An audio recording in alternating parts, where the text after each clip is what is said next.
उत्तर प्रदेश के एक छोटे से गांव रामपुरा में एक पुरानी टूटी फूटी हवेली खड़ी थी, जिसे लोग विधवा हवेली कहते हैं। आज से करीब 70 साल पहले वहां एक अमीर जमींदार अपनी पत्नी रुक्षा के साथ रहता था। एक रात जमींदार की रहस्यमयी मौत हो गई और उसकी पत्नी ने हवेली में खुद को आग लगा ली। उस दिन के बाद से कोई उस हवेली के पास नहीं जाता था। एक रात गांव का एक नवयुवक अमित, जो शहर से लौटा था, गांव वालों की बातों को अंधविश्वास समझता था।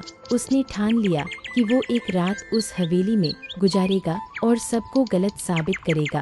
रात के 12 बजे चांदनी में डूबी हवेली के फाटक से अमित ने भीतर कदम रखा। दीवारों पर झाड़-झंखार, मकड़ी के जाले और सन्नाटा, बस उसकी सांसें ही सुनाई दे रही थी। मगर जैसे जैसे वह भीतर गया, उसे लगा जैसे कोई उसे देख रहा हो। फिर पुरानी सीढ़ियां चढ़ते समय किसी और के कदमों की ठक ठक की आवाज आने लगी। अमित रुका।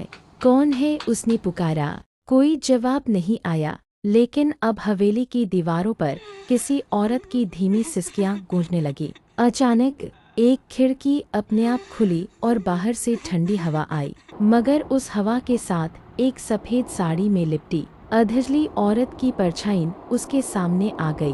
उसकी आंखों से खून बह रहा था और उसकी सिसकियों में एक वाक्य साफ सुनाई दिया, मेरे पति को किसने मारा?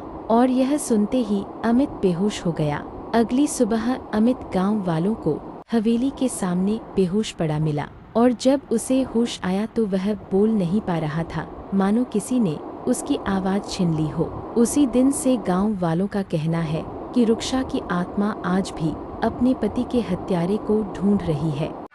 This is cool. The end.